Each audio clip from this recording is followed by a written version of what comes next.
Sports video games have historically been incredibly male-focused. In recent years there's been a real shift, however, and female representation in sports games is clearly on the rise. Even with WWE wrestling, where female stars have long been highlighted and forefronted, it took until 2K's 7th year publishing WWE games before they had a female cover star, when Becky Lynch shared the cover with Roman Reigns. And she was only the third woman to appear on the cover of a WWE wrestling game in 20 years, following on from Chyna and Tori Wilson. After EA Sports introduced women's international football to FIFA in FIFA 16 though, along with having multiple different female cover stars throughout the world, we've definitely seen a real rise in sports games across the board highlighting female sports stars. Alex Scott will feature in FIFA 22 as the first English-speaking female broadcaster in the game's history, and in FIFA 22 it's also been revealed that for the first time ever, we'll be able to create and play with female pros in pro clubs. Since FIFA 16 we've had women's international teams in kickoff mode, since FIFA 20 we've been able to create and use female managers in career mode, we can create and use female athletes in Volta,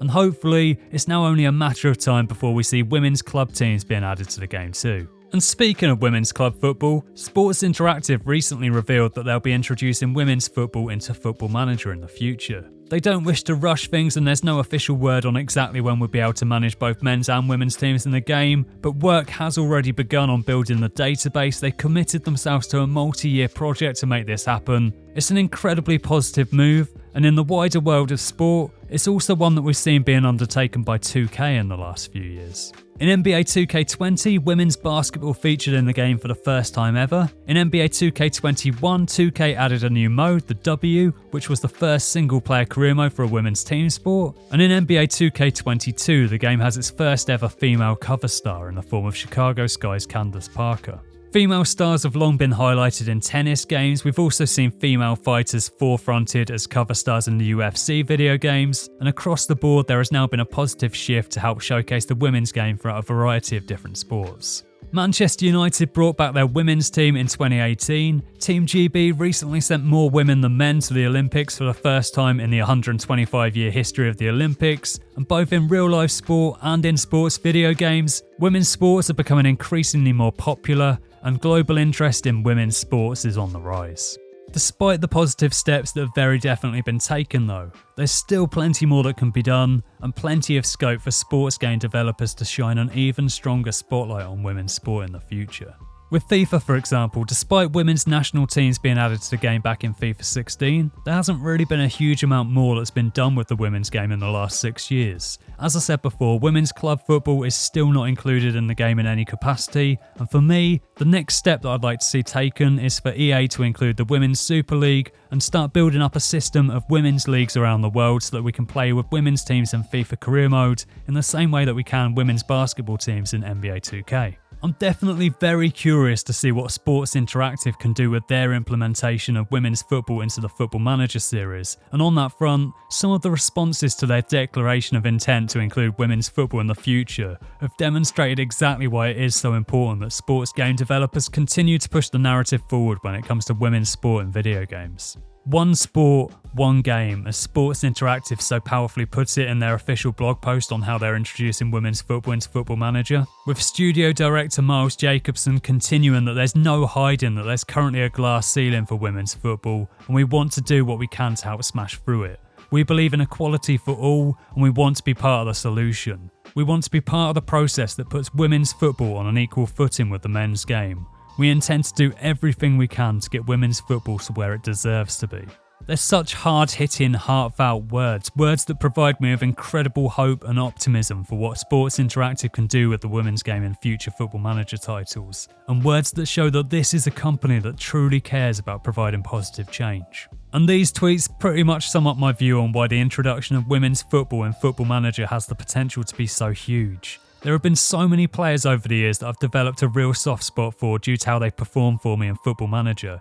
high potential players that I've watched develop and been rooting for to succeed in real life that if it wasn't for Football Manager, I might not have even known existed. We don't currently have a game that provides us with that strong video game knowledge, recognition and connection to women's footballers, but Football Manager has the potential to push that forward and provide us with those attachments. Sports Interactive have been incredibly upfront that this is a move that's going to cost them millions, and it's great to see that they're doing things right with a significant financial investment, committing themselves to a multi-year project to make sure that this isn't just some half-hearted tokenistic inclusion. And if FIFA also starts featuring women's club teams, then that would be another absolutely huge step forward in pushing promising young female footballing talents into the public consciousness. And as it's been 6 years now since women's international teams were first added, I'd like to hope that EA Sports has been putting in the work behind the scenes and that it's now only a matter of time before we do start seeing this happening in FIFA. In addition to Sports Interactive receiving backlash to their commitment to help try and raise the profile and representation of women's football in video games,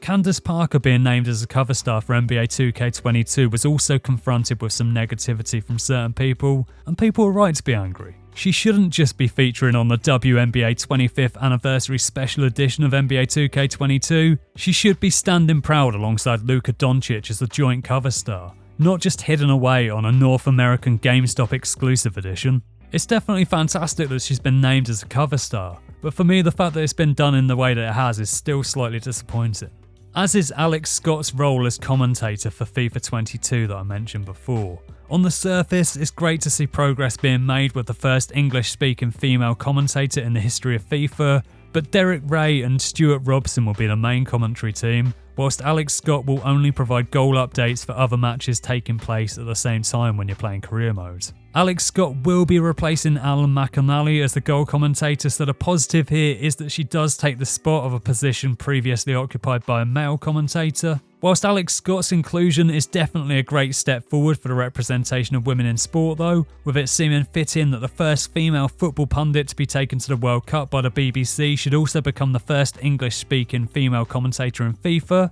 I like to hope that there will come a time when we won't just have a female goal commentator, but a woman in sport being highlighted as a core commentator that's present in every single game mode. Positive steps are definitely being taken and boundaries are being broken, with more and more developers showing an increased focus and commitment to help raise the profile of women's sport, but there's undeniably more that can be done and more steps that can be taken in order to give women in sport a larger platform in video games. Just as seeing positive female role models in the media is incredibly important, video game representation is also absolutely huge, and the further rise of women's sport in video games can help provide a brighter future for women's sport in general. Things are definitely shifting in a more positive direction, and as a father, I'd just really like to hope that my daughter will grow up in a world where representation is a lot more equal, and where it's very clear across all mediums that anything is possible. What are your thoughts though on the progress that's been made in video games? What would you like to see happen next, and which developers do you currently feel could do a lot more? Let me know your thoughts in the comments section down below. Thanks for watching, have an awesome day, stick around and subscribe for plenty more content in the future, and if you do decide to stick around then I'll catch you again next time.